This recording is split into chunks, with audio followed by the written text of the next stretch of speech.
اعوذ باللہ من الشیطان الرجیم بسم اللہ الرحمن الرحیم۔ حضرات گرامی، سورۃ بنی اسرائیل آیت نمبر 13، 14 اور 15، اللہ تعالیٰ اس میں فرماتا ہے کہ ہم نے ہر انسان کا عمل اس کے گلے میں لٹکا رکھا ہے۔ ترجمہ ہے یہ اس آیات کا، ہم نے ہر انسان کا عمل اس کے گلے میں لٹکا رکھا ہے، اور پھر قیامت کے دن ہم ایک نوشتہ یعنی لکھا ہوا حساب اس کے لیے لٹکائیں گے جسے وہ کھلی کتاب کی طرح پائے گا۔ ہم کہیں گے اپنا حساب پڑھ لے، آج تو اپنا ہی محاسب کافی ہے۔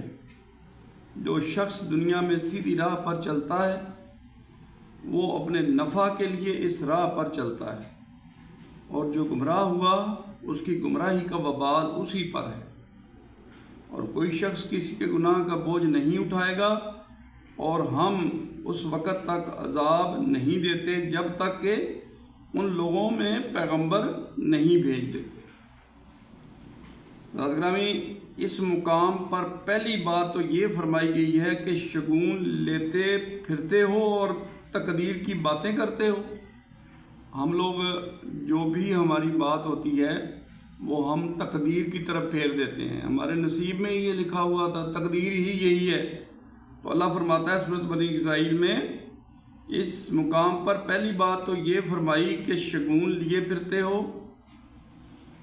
اور تقدیر کی باتیں کرتے ہو، جبکہ ہر شخص اپنا شگون اپنے گلے میں خود لٹکائے ہوئے ہے، اور جو وہ کرتا ہے وہ اعمال بھی اس کے گلے میں لٹکتے چلے جاتے ہیں، اور یہ سب لکھے لکھائے قیامت کے دن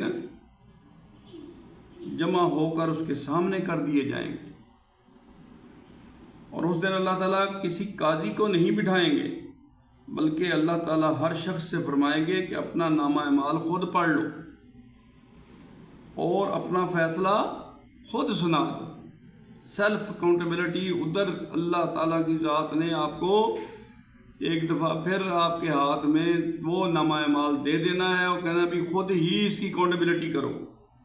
نیز یہ فرمایا کہ ہم کسی کو سزا نہیں دیں گے جب تک حجت پوری نہ کر دیں گے۔ اس کے لیے ہم پیغام بھی بھیجتے ہیں اور پیغمبر بھی۔ اس کے بعد بھی کوئی اس پیغام کو نہ سنے، نہ مانے، نہ سمجھے اور نہ عمل کرے تو وہ اپنے پاؤں پر خود کلہاڑی مارتا ہے، اور اس کے برعکس جو ہدایت کا راستہ اختیار کرتا ہے اس میں اس کا اپنا بھلا ہے، اور جو خود گمراہی اختیار کرتا ہے اس کی سزا کا ذمہ دار بھی وہ خود ہے۔ مگر آخرت کی سزا سے پہلے کبھی کبھار ہم عبرت کے لیے دنیا میں بھی گرفت کرتے ہیں۔ حضرات گرامی، یہ انوار القرآن کا قرآن کے حوالے سے ڈاکٹر ملک غلام مرتضیٰ صاحب کا بہت ہی واضح پیغام ہے، جس میں تقدیر کا بھی آپ کو بتا دیا گیا کہ تقدیر جو ہے اس کے بارے میں ہر وقت سوچتے رہتے ہو، باتیں کرتے رہتے ہو، چھوڑ دو، عمل کرو۔ عمل سے زندگی بنتی ہے، جنت بھی جہنم بھی۔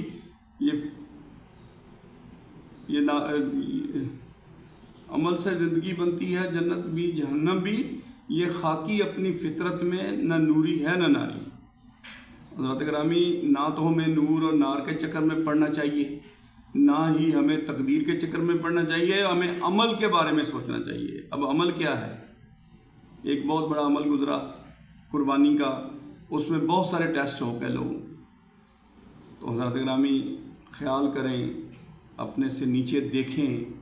اب کل ہی یہ واقعہ ہوا، لاہور میں بھی ہو گیا، پہلے کراچی میں بھی ہوا تھا، اور یہ ریپیٹڈلی ہو رہے ہیں واقعات۔ ایک بندہ اگر اچھی گاڑی اللہ تعالیٰ کی ذات نے اس کے والد کے توسط سے بچوں کو دے دی ہے، تو وہ روڈوں کے اوپر ایسی ایسی حرکات کر رہے ہیں، ایسی ان سے جرائم سرزد ہو رہے ہیں کہ سیدھی 302 لگتی ہے ان کے اوپر۔ کبھی کسی کو کچل دیتے ہیں، کبھی کسی کو پکڑ کے مارنا شروع کر دیتے ہیں کہ ہمیں ہارن پیچھے سے کیوں بجایا گیا ہے۔ یہ کل جو لاہور میں واقعہ ہوا ہے، تو حضرات گرامی یہ وہ اعمال ہیں جو ہم اوپر بھیج رہے ہیں۔ تو اس کا صلہ کیا ملے گا؟ ادھر جا کے حجت قائم ہو جائے گی، آپ کا ہر چیز خود بتائے گی کہ میں نے کیا کیا ہے۔ تو ہم اللہ تعالیٰ سے دعا کرتے ہیں کہ اللہ تعالیٰ کی ذات ہمیں ان تمام برائیوں سے بچائے اور اچھے کام کرنے کی توفیق عطا فرمائے، اور اپنے نبی پاک صلی اللہ علیہ وسلم کی سنت پر چلنے کی توفیق عطا فرمائے۔ آمین ثم آمین۔ وآخر دعوانا الحمد للہ رب العالمین۔ اللہ حافظ۔